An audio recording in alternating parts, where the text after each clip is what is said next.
Living with Roxette. The problem with growing up in the early 90s was Roxette. Now you're probably thinking that I'm going to start slagging off their back catalogue, talk about how terrible their music was. It's true that their songs were pretty annoying. You'd think that you hated them and then find that they would be on a permanent loop in your brain for hours after you'd heard them. But no, that was not the main problem with me and Roxette. The main problem was with the singer and my burgeoning sexuality.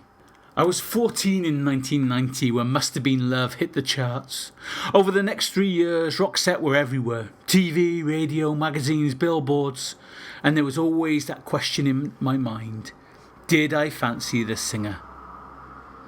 Everything should have pointed to a resounding yes. She was tall, blonde, slim, Swedish, dressed from head to toe in leather. What more could a 14-year-old need? But I just couldn't make up my mind. Some days I did and some days I didn't. And in fact, the days I did, it was more about because I thought I should rather than because I actually did.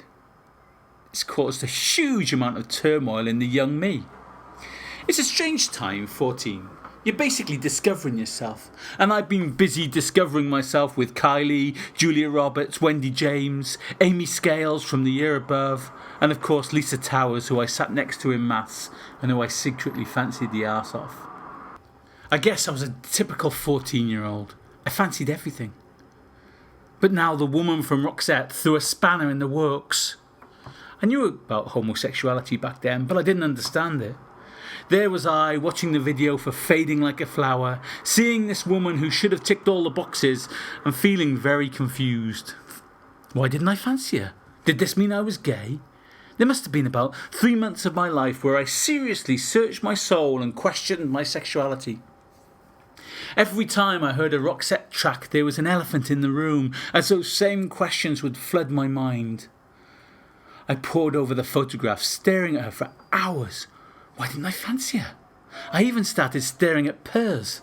See, I knew his name, but I never knew hers, wondering if he did it for me. Some days he did, some days he didn't. I guess the question stopped the night I snogged Lisa Towers at the youth club disco. All the evidence was there that I was not gay. Looking back on it, it wasn't homosexuality I didn't know much about, but sexuality. Who knew back then that you didn't have to find every member of the opposite sex attractive?